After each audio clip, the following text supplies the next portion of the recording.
Most of the time, the truth is not hiding. We are. This is You're Probably Right, a podcast about relationships, responsibility, and the stories we tell ourselves when reality gets uncomfortable. I'm Michael Charles Murray. Let's get into it. Hey y'all, how you doing? This is MCM and this is You're Probably Right. Entertainment first, everything afterwards. Okay, guys, I'm gonna preface this episode.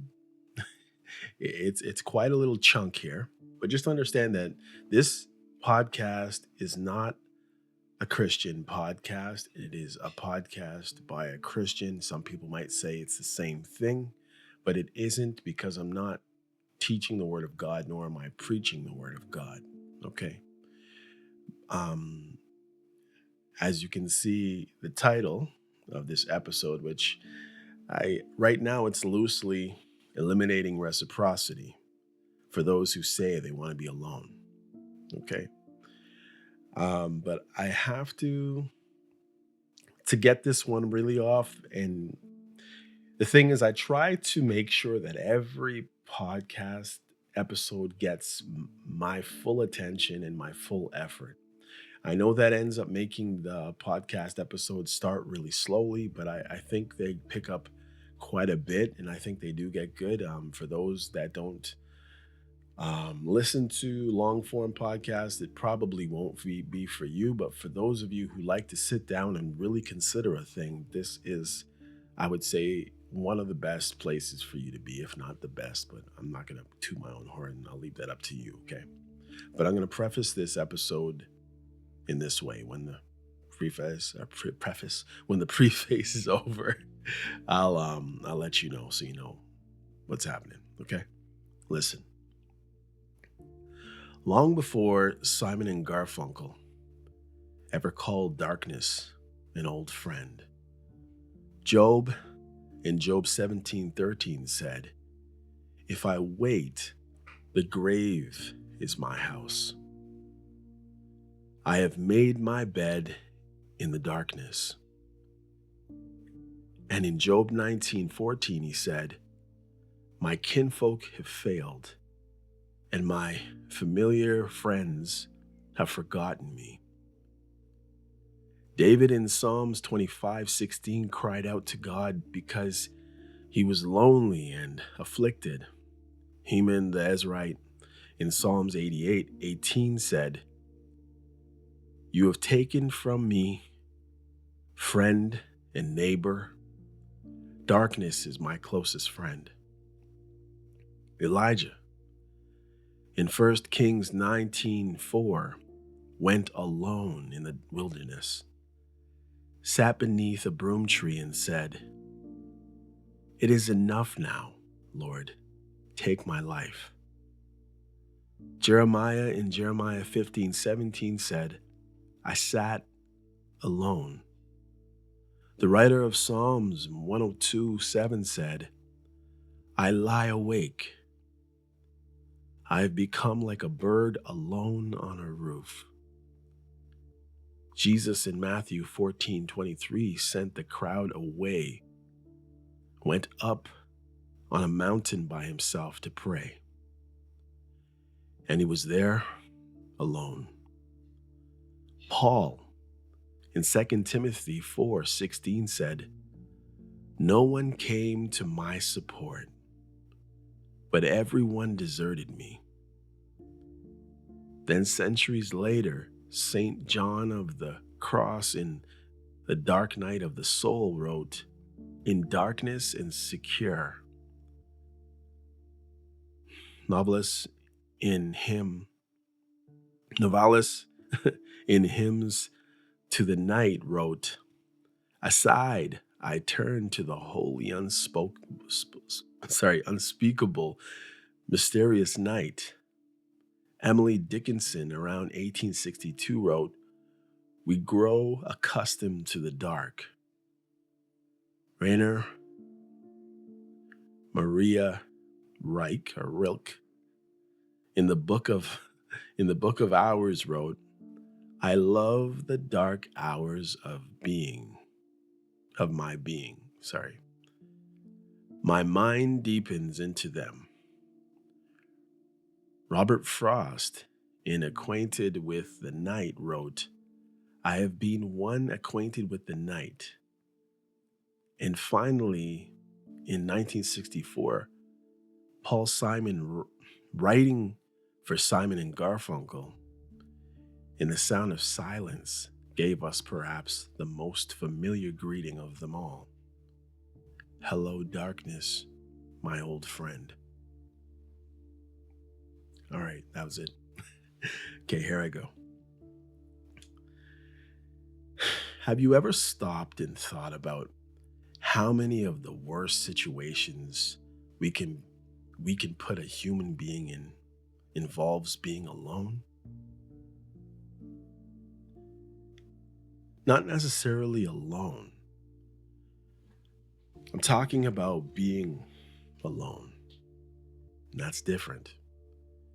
We use it as punishment. We fear it when we're vulnerable. Think about the worst type of fight you can be in. What is the worst type of fight? Usually if you're getting like a beat down by a bunch of people, right? You're all alone. It's you against 5 people. It's like terror. You never know where the punches are coming from. We complain about it when it lasts too long. This is loneliness. I'm talking about being alone, by the way, not the fight. If it lasts too long, you're going to be knocked out. Just being real. Or worse. And yet somehow we've reached this strange point in society where people proudly announce, I just want to be alone. Actually, let me give you one more scripture. It's kind of wild. And again, I'm not a preacher. If you want to understand these scriptures, the best place to go is to a minister who is a preacher of the gospel, the 66 books of the Bible, who does expository preaching. But listen to this. Just check out this. I know people try to talk about the Bible as being some fables up on a tree somewhere, and somebody just came up with these things. But listen to this. Think about how old the Bible is. It says, Now the Spirit speaketh expressly, that in the latter times some shall depart from the faith. Think about society now, by the way. Giving heed to seducing spirits and doctrines of devils, speaking lies in hypocrisy, having their conscience seared with hot iron, forbidding to marry, and commanding to abstain from meats. Sound familiar? Okay, let me get back to it. You see, we use being alone as a punishment in many different areas of this world. We fear it when we're vulnerable. We complain about it when it lasts too long. And yet somehow we've reached this strange point in society where people proudly announce, I just want to be left alone, or I just want to be alone. And I don't know if I believe them really. I really don't, to be honest. Because when I started thinking about this, the first thing that came to my mind was solitary confinement. Think about it. If being alone is so wonderful, why is solitary confinement considered one of the harshest punishments you can give another human being who's already in jail, by the way? But people want to be alone. And that's why I think, honestly, it's a trick and people just spread it around. It's kind of like, honestly, I've said myself, I'm an introvert. and I enjoy being alone, but do I really? I'm just telling you how I feel. I can find things to do on my own. I can be by myself. I can go places by myself. I don't need someone by me, but I would prefer to be with at least one person the majority of the time. But if it's not an option, it's not an option.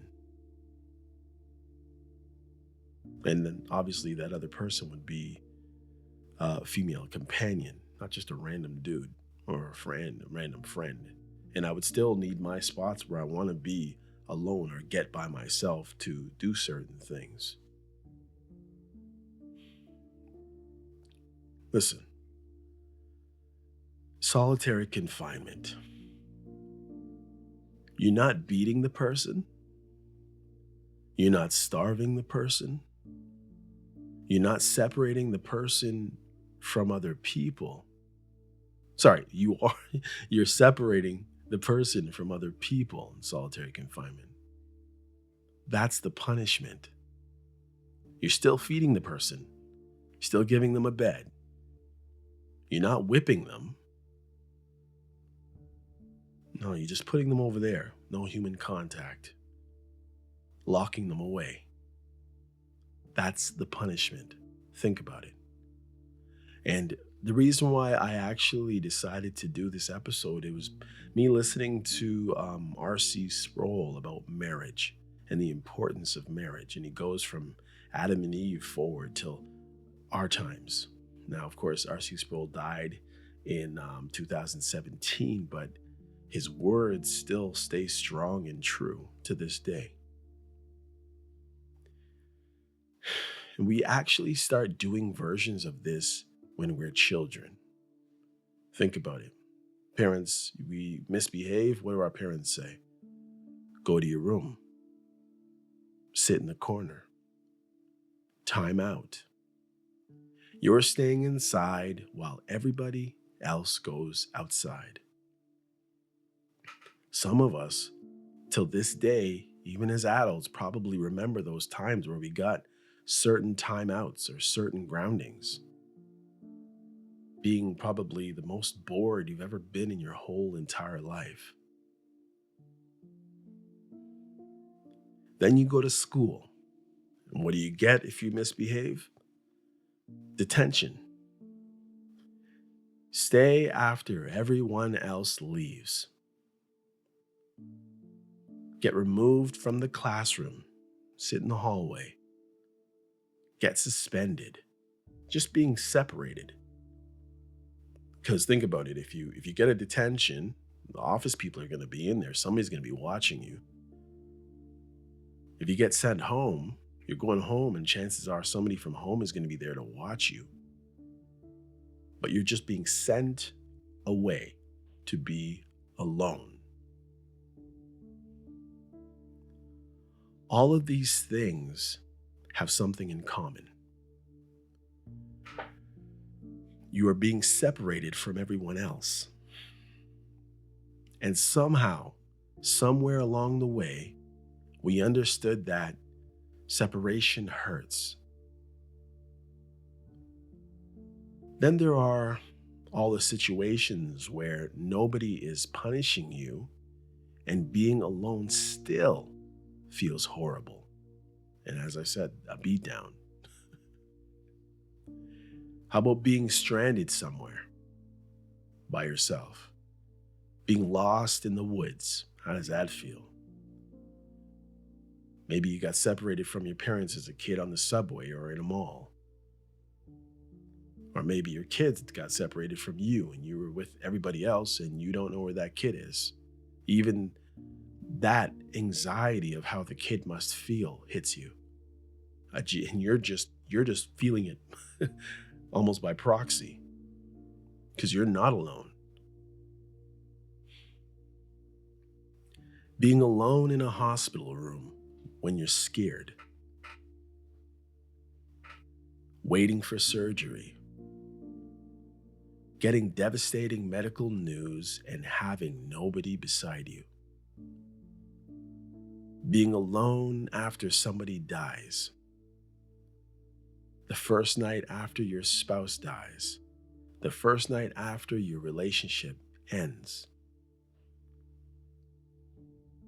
Maybe your spouse goes on a vacation without you or has to leave the country, and unfortunately, you have to work and you couldn't get the time off. So there's this space where your loved one usually sleeps that you had to put a bunch of pillows beside you. That first night, that first Christmas after somebody is gone, being alone on your birthday when you wanted somebody there, being trapped in an elevator, being trapped in a building, being somewhere at night and hearing something outside your house, being seriously injured and wondering if anybody even knows where you are or cares, being a child and realizing nobody came to pick you up, being elderly and losing the person you slept beside for 40 or 50 years, being retired after spending decades going somewhere every morning where people knew your name. Think about the song where everybody knows your name from Cheers. There's something to that.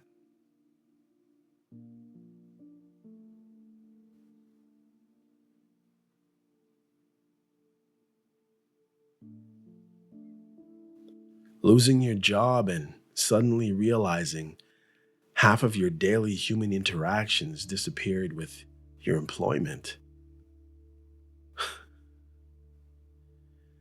Being in a nursing home and watching other people get visitors. Being in prison and realizing nobody writes. Being at a funeral and realizing nobody there understands what the person who's dead meant to you. Sitting alone after sending a message that mattered to you and watching hours go by with no answer. Knowing a relationship is probably over before the other person has even said that they're done or has the guts to say it. And there's another kind of being alone that is even stranger because technically you're surrounded by people. Public speaking, right? It was known as one of the most fearful things in life and society. You're there in front of people, you're not alone, but you're alone. You're standing in front of 300 people, you're not alone. But tell that to your nervous system. Everybody else is sitting together and you're the one standing up by yourself. A kid getting called out or called to in the front of the classroom. Everybody looks. A basketball player has 2 free throws with the game on the line. Everybody is there, but that person is alone. A football player, or let's say a soccer player, takes a penalty kick alone. You walk into a job interview and 3 people are sitting across from you. It's a panel. Technically, you're not alone, but psychologically, it's you over here and everyone else over there. So maybe being alone isn't always about whether another human body is physically close to you. Sometimes being alone is being separated from belonging. And that brings me to something that was said a very long time ago in Genesis. God creates Adam, right? Everything is good. The world isn't broken yet. Just think about this. There's no divorce. There's no childhood trauma. There's no dating apps. There's no social media. There's no cheating. There's no dysfunctional family. There's no rejection. There's no mother who didn't love him properly. There's no father who hit him or abandoned him. Adam doesn't have any of that. And a lot of us have all of those things, or some of those things. And God looks at him and says, "It is not good that man should be alone." Genesis 2:18. That is before the fall. There's been no sin yet. Just think about that. I know people like to rejoice about in heaven they're not going to be given into marriage, but just think about this part. He was literally in a heaven. He had everything at his disposal, but he was alone. Being alone is in heaven, guys. That's important to me anyway, because sometimes we talk as if needing another human being is some defect people need to grow out of. People talk like that all the time. Like the truly evolved person requires nobody. I don't see that in Genesis. And he was the purest of pure human beings. Adam had God. Adam had work. Adam had purpose. Adam had food. Adam had to name all the animals. Adam had creation around him. And God still looked at Adam's situation and said something wasn't complete.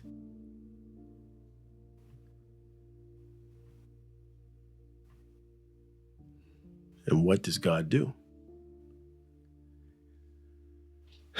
He doesn't give Adam 12 friends, a friend group. He doesn't make a men's group. He doesn't give him a football team. He makes one woman, one corresponding human being. Then you have two, right? Become one flesh. Then you get, be fruitful and multiply. Then family grows out of that. Now, that doesn't mean every person on earth has to be married. The Bible doesn't say that. Paul was single. Jesus was single. There are times when being alone is good. Jesus withdrew from people. He went away to pray. Sometimes you've got to shut the door. Sometimes you need to sit there and think. Sometimes you need to pray. Sometimes you need to hear yourself think without somebody else's voice in the room. That's solitude. I'm talking about something different. I'm talking about this modern celebration of indefinite relational independence. I don't need anybody. I love being alone. I don't ever want anybody in my space. I don't want anybody disturbing my peace.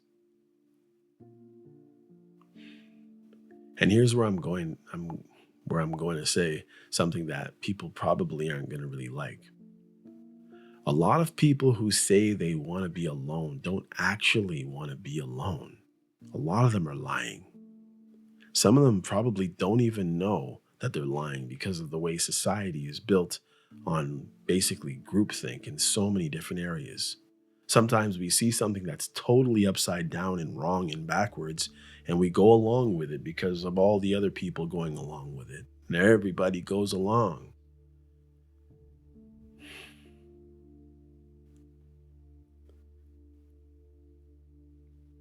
And yes, I see this a lot with women now, to be honest. I do. I'm not saying every woman, don't jump down my head, down my throat. I'm not saying men don't do it either. I'm saying I've watched enough human behavior in my lifetime to know that there are women who say very proudly that they don't need a man. They don't want a relationship. They love being by themselves. And then you actually look at how they live. Check it out, if you're still there. They're on the phone all day. They've got their 3 girlfriends. They've got a sister to talk to every morning. They've got a cousin. They've got a group chat or a couple group chats or more. They've got coworkers. They've got Instagram. They've got Facebook. They've got TikTok or something. They've got people sending them reels and clips and shorts and videos and memes, and the list goes on. They're sending people reels. They're on FaceTime. They've got brunch on Saturday. They got a girls' trip next month. They're in a club. They're at a church. They're at the gym talking to somebody. They're talking to their adult children. They're talking to their ex. They're dating occasionally. Maybe they're intimate with somebody once in a while. And then they go home to an empty house and say, "See, I love being alone." Are you alone? Or do you simply not have a permanent partner? Those are not the same thing. And honestly, I honestly, I honestly wonder how popular this version of "I love being alone" would be if we took the cell phone away. Think about it. I believe, honestly, I'm going to be straight up with you. I believe that the cell phone has replaced people in many people's lives and they don't even know it. I remember back in, what was it, 2008, I believe. That time I got my first cell phone. My friend went away to San Francisco and he came back. Actually, he called me and he says, I was using a razor at this time. I remember it like it was yesterday. And he's like, "Hey, do you want an iPhone?" And I'm sure he knew I didn't even know what it was. He's like, "Hey, do you want an iPhone?" I'm like, "What's an iPhone?" He goes, "It's a new phone from Apple. It's like the newest thing and it's amazing. And I'm getting one." It's like, "Do you want one?" I'm like, "Okay, yeah. How much is it going to cost me?" And at that time, I think he said it was $700 or $800. I said, "Yeah, okay." I said, "Actually, you know what? Maybe get me another one." For my girlfriend at the time. And I asked her first. I said, "Hang on, let me see." She said, "No, she just wants to get a new Crazer." We had a Razor, and the next phone was the Crazer coming out. You can Google it if you don't believe me. And anyway, he comes back. He brings me an iPhone. He has an iPhone. I'd say 4 or 5 years later, she was like, "Yeah, I need an iPhone too." So her first iPhone was the iPhone 4. I had the one.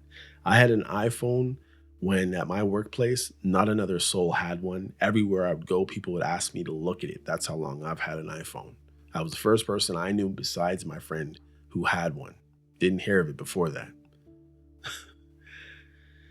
Anyhow, think about if someone took your phone away. Take the phone away. No texting, no group chats, no Instagram, no TikTok, no FaceTime, no YouTube,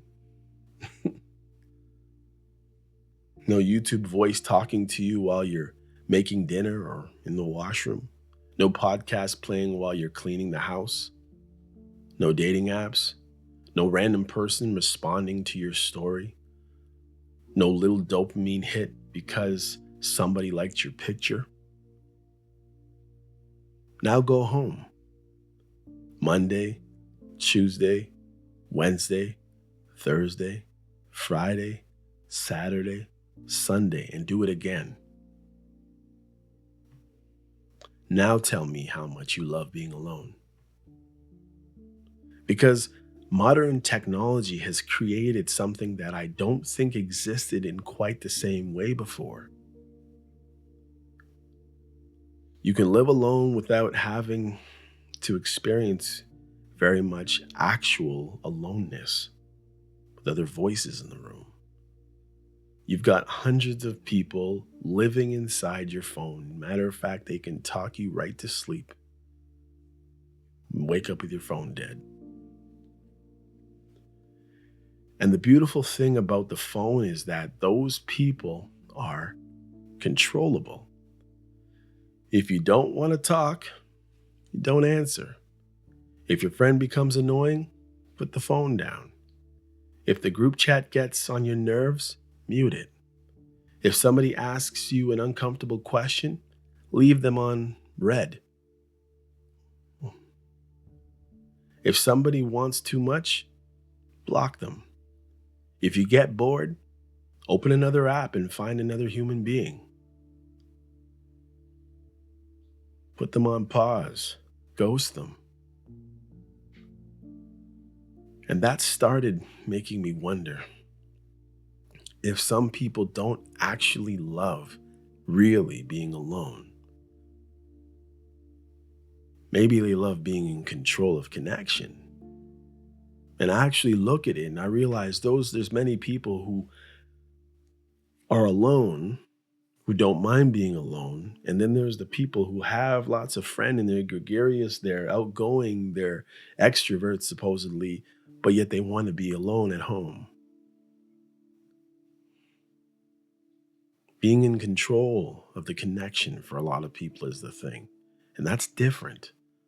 I started thinking about people I've dealt with in my own life, people who are extremely friendly, as I was saying, outgoing, can talk for hours, always have somebody on the phone with them, always have somewhere to go, something to do, always have a friend, always have somebody around when they want somebody around.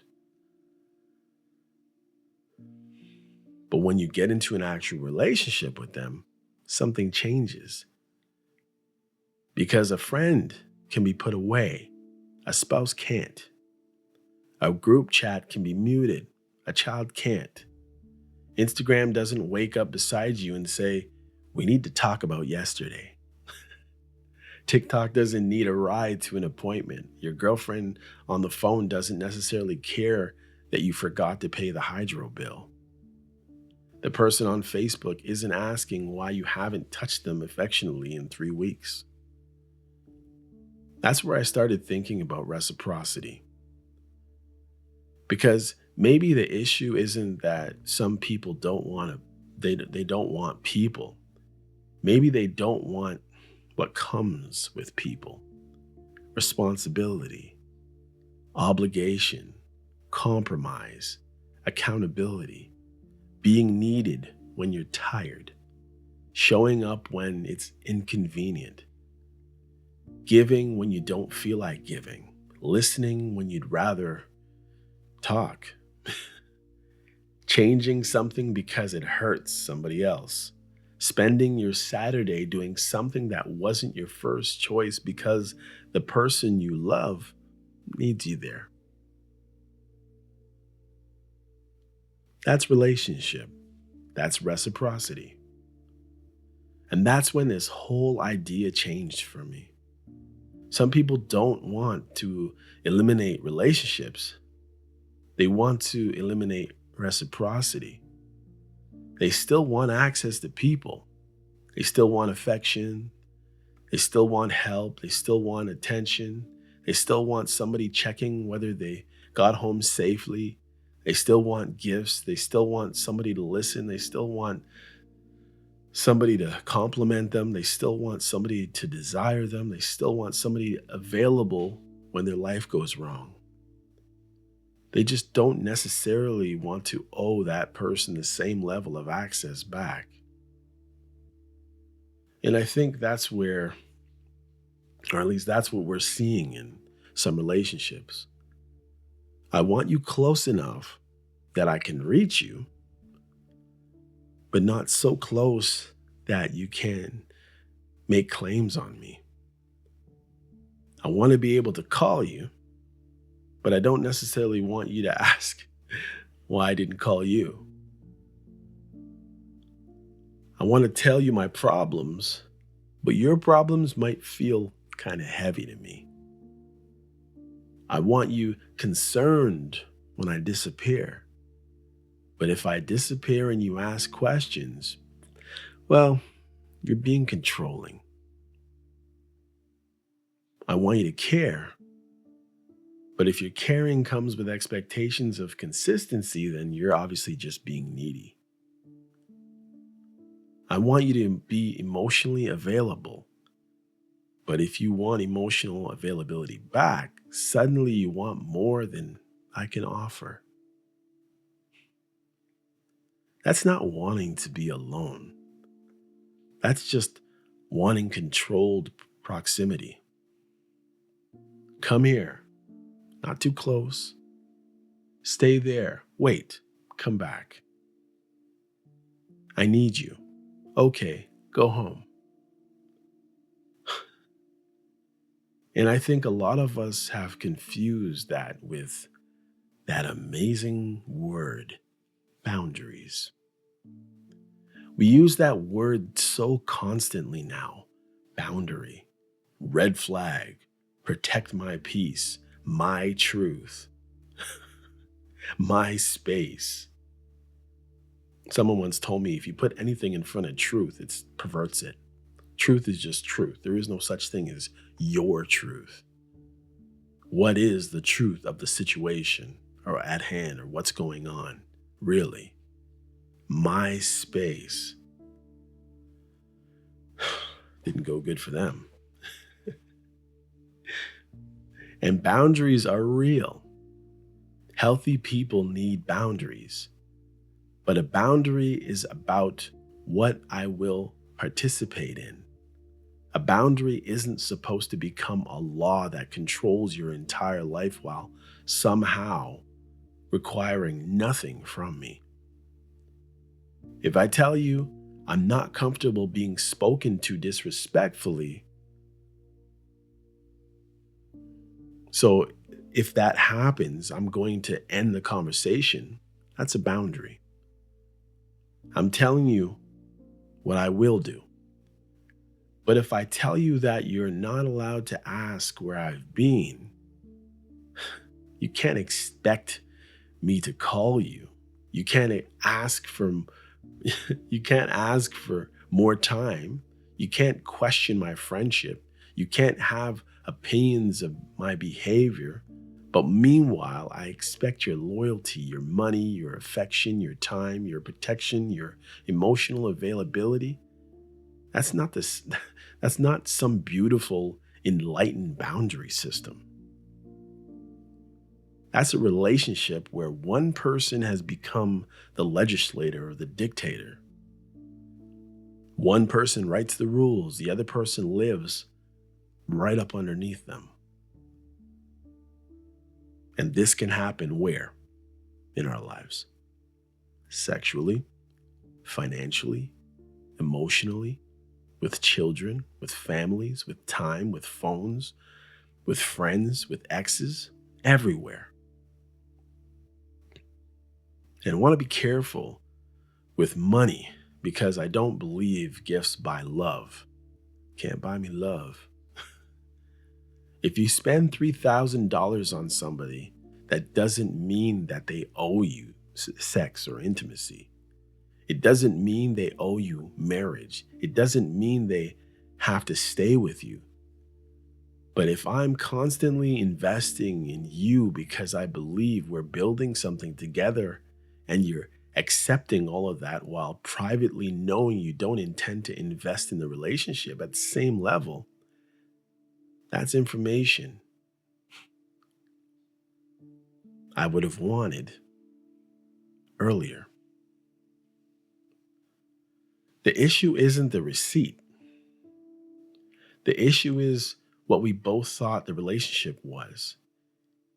If I help you with bills, buy something for your children, buy you clothes, gifts, take you places, check on you, listen to you, show up when you're struggling, and then eventually I hear, you want more than I can offer.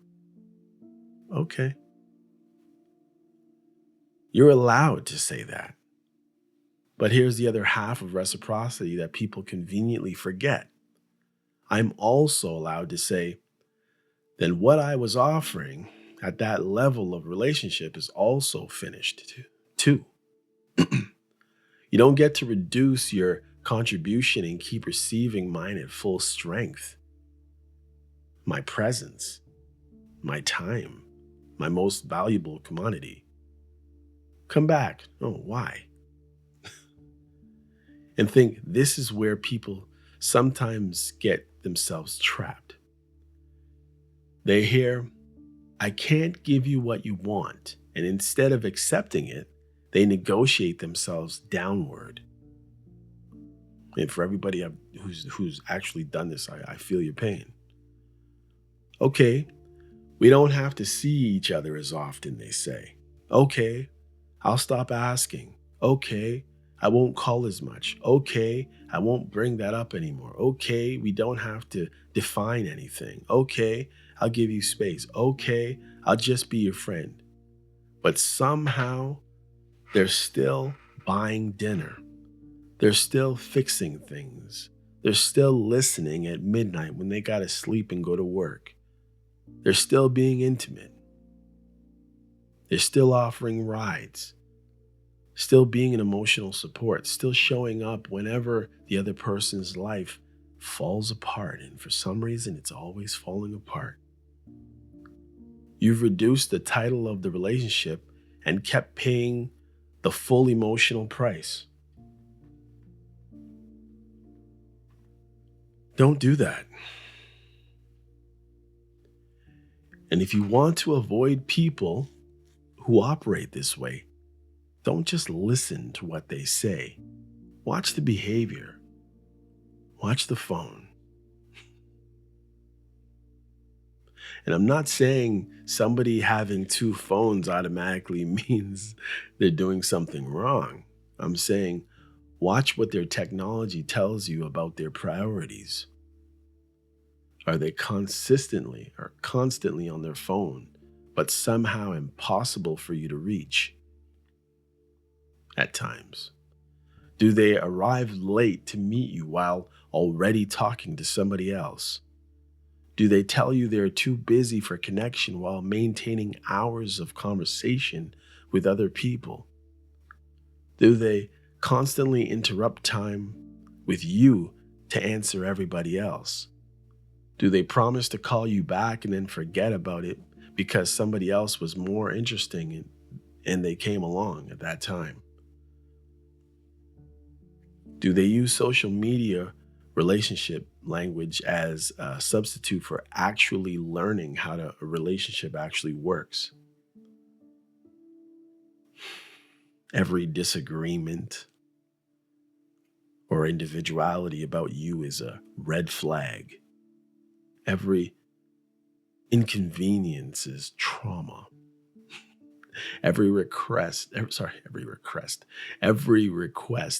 how you know this is an AI, guys. Every request is controlling. Every compromise is settling.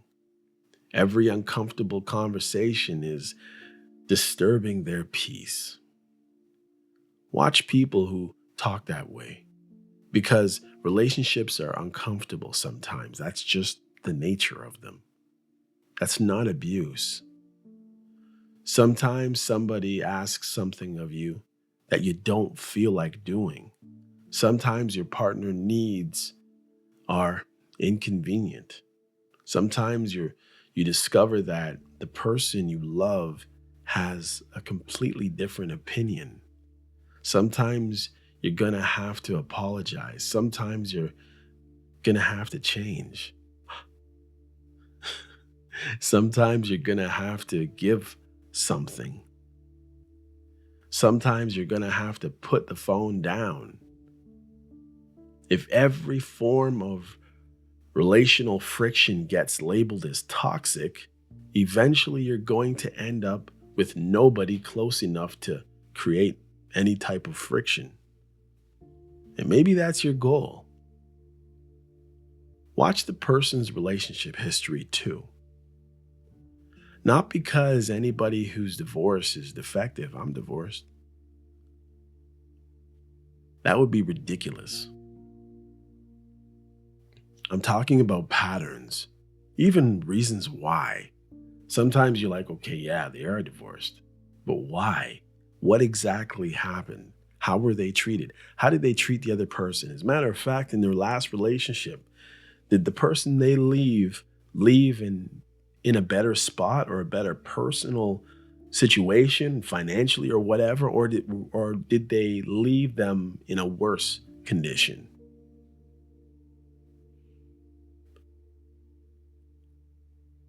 Does every relationship end because everybody else was crazy, disrespectful, or wrong? Everybody else? Does every ex become a narcissist? Does every former friend somehow betray them? Does every child eventually become ungrateful? Does every family member become too much? Does everybody who gets close eventually get removed? At some point, you have to ask what the common denominator is.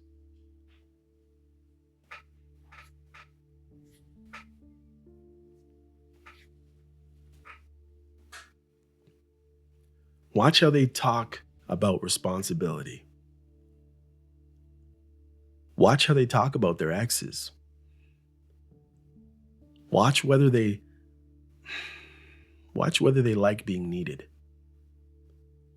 Some people love being wanted and hate being needed and expected to do anything that they don't feel like doing it or doing that thing, whatever it is, whenever they don't feel like doing that thing or whatever it is. There's a difference. Being wanted makes you feel desirable. Being needed creates obligation. Watch whether they enjoy intense beginnings and then become irritated by ordinary continuity.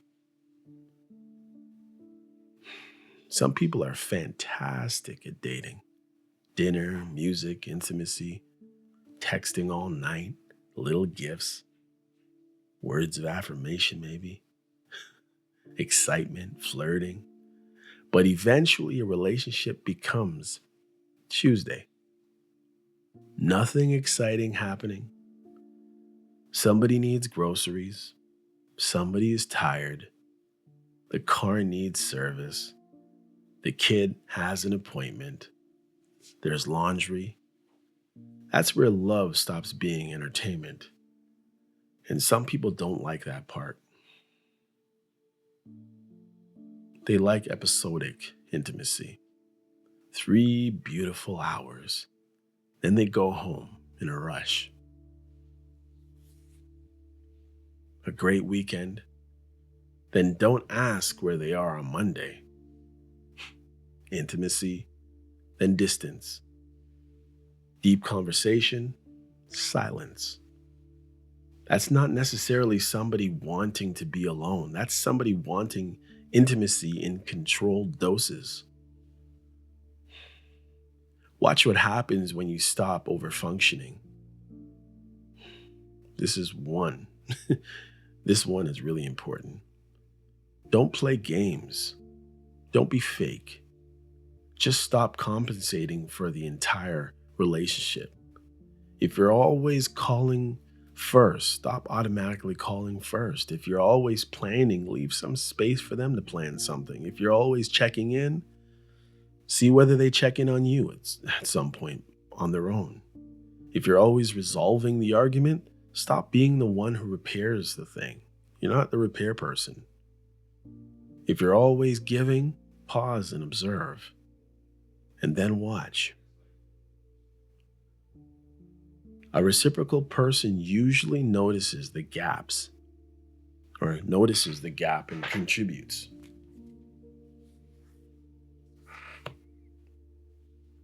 A person who is accustomed to receiving often notices the gaps and complains that you've changed. That's different. Sometimes they'll say, "You're acting weird. You're not the same. Why are you distant?" You ever heard those things from a certain person? And maybe the answer is, I'm finally participating at the level you've been participating at. And that's when you learn something. There is another thing I would watch carefully. People who want to redefine the relationship while continuing to collect the benefits of the old one.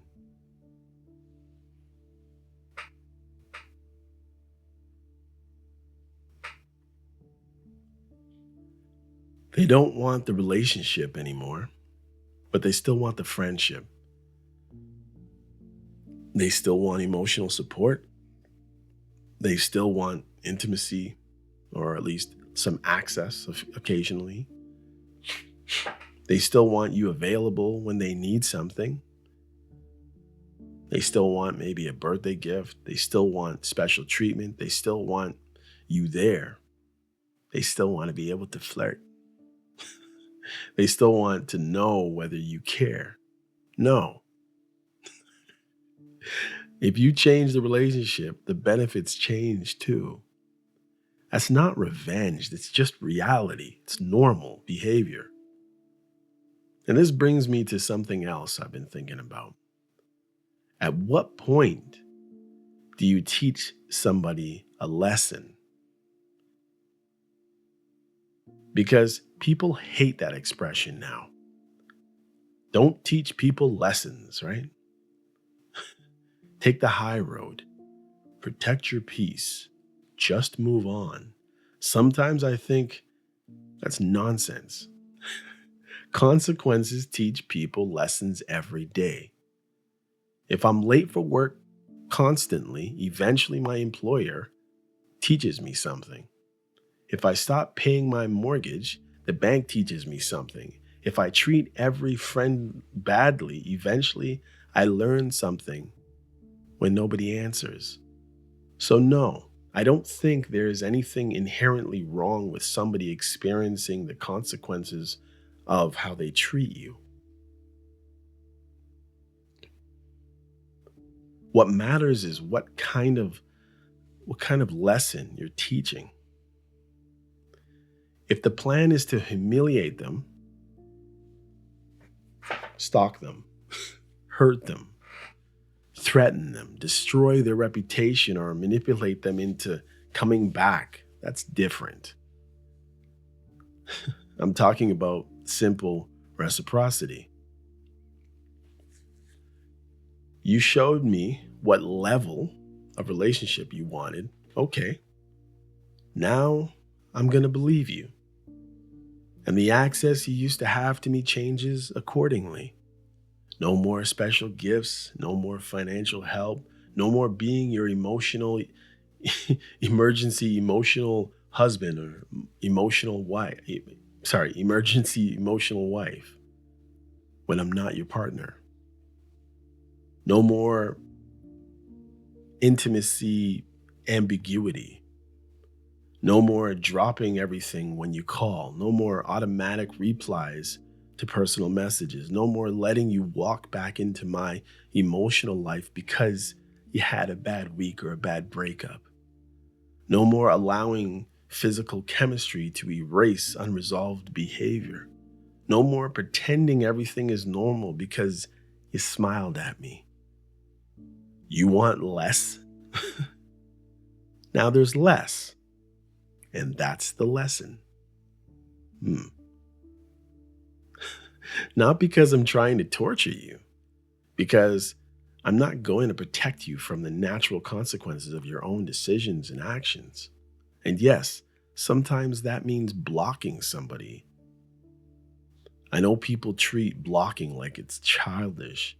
Sometimes it is. If you're blocking somebody Tuesday because you're angry and unblocking them on by Friday because you want to see whether they've noticed, nah, But if you've made a decision that somebody no longer gets personal access to your phone, blocking can completely be reasonable.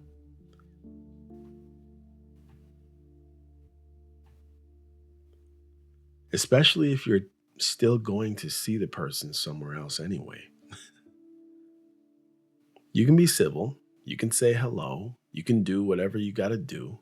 You can answer your work related questions or club related questions or group related questions or school related questions or work related questions, but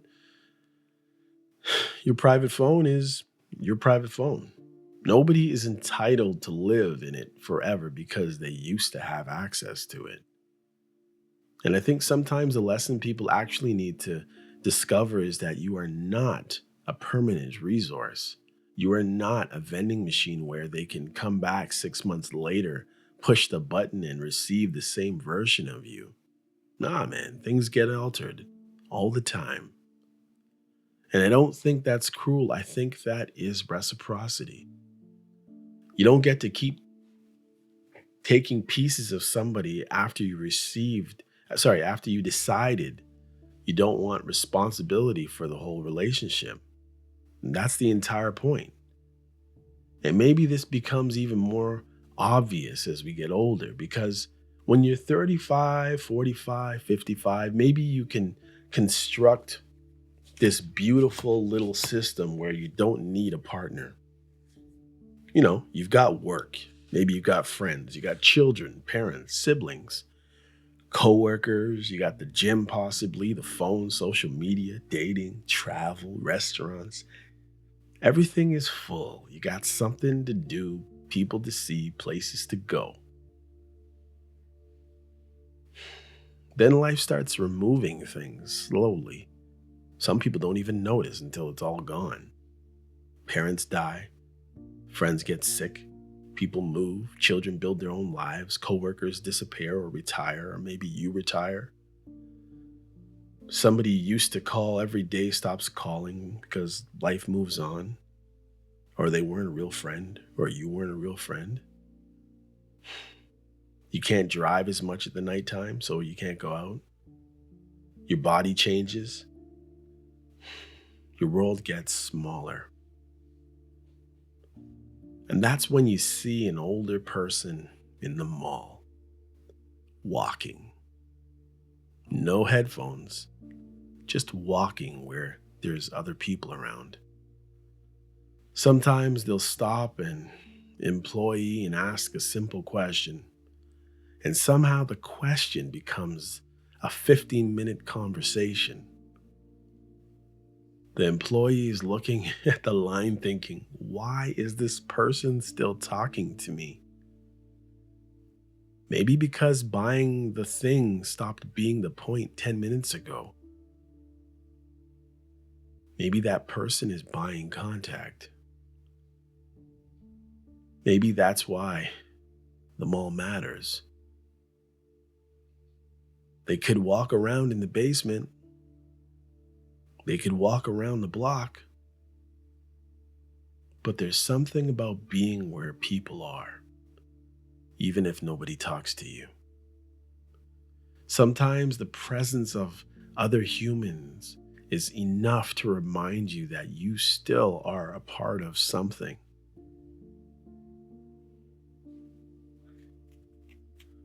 That's why I've kind of made it a point in my life that anytime an older person wants to talk to me, especially a senior, I'll entertain it because you don't know where they are in their life. You don't know what's wrong. You don't know who's left them alone. You don't know who they're missing. You don't know why. And that brings me right back to Genesis. It is not good that man should be alone. Maybe we need to stop treating that like some primitive sentence we've evolved beyond. Maybe there's something about us that hasn't changed at all. We are social creatures. Men are, women are. We are sexual creatures. We are relational creatures. We need solitude. We don't need permanent isolation. And if somebody genuinely chooses a single life and has healthy relationships, good. That's not what I'm talking about. I'm talking about people who announce that they want to be alone while spending almost every waking hour making sure they never actually experience loneliness or aloneness.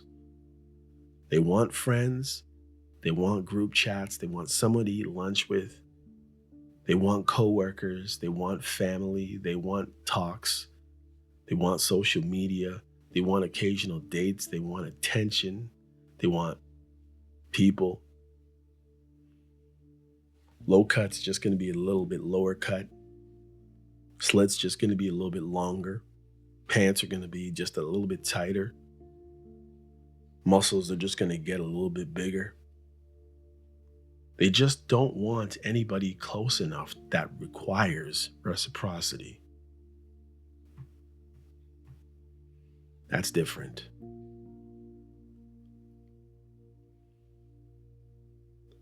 So maybe the question isn't, why do so many people want to be alone? Maybe the question is, do they?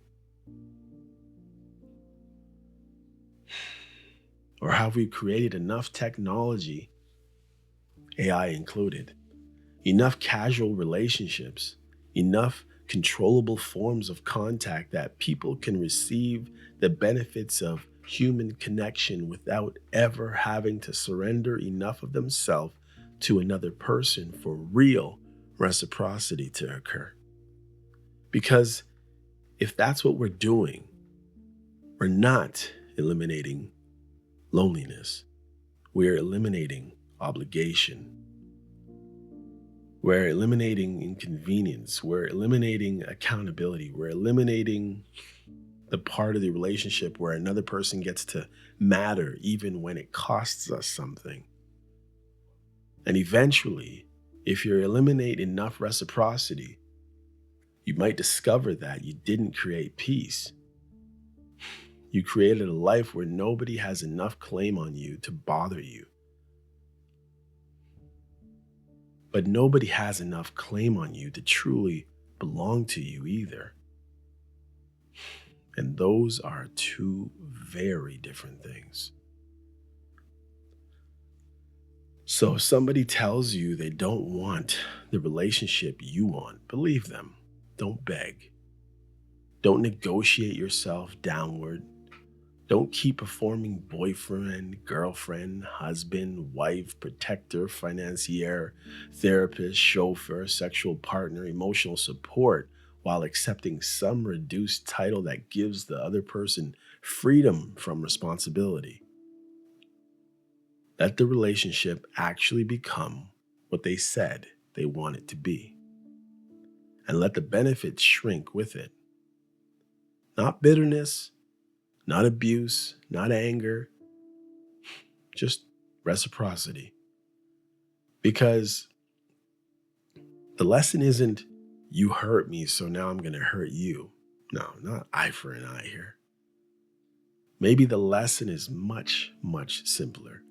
You showed me how much of me you wanted to be responsible for. Now I'm showing you how much of me comes with that choice. And maybe some people, they might not like that. They might say, you've changed. And maybe you have. Sometimes you should. Because if somebody can remove themselves from responsibility for you while still expecting unlimited access to everything you provide, the problem isn't that you're loving or you're too loving. The problem is that the arrangement stopped being reciprocal a long time ago. Maybe it never was. Maybe it was a trick at the beginning. Trick or treat. And maybe the healthiest thing you can finally do is stop financing it emotionally, financially, physically, psychologically. Not because you hate the person, not because you want revenge, because another human being should not be able to enjoy the benefits of a relationship indefinitely after deciding they no longer want the responsibilities that created those benefits in the first place. That's eliminating reciprocity. And, my friend, once you've seen it in one place, eventually you'll start seeing it everywhere. Anyway, guys, I am MCM. This is You're Probably Right. Take care of yourself.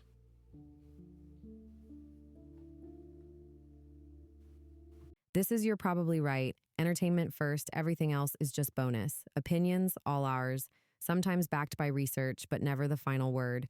There are always exceptions, so take it with a grain of salt and a slight dusting of chili powder.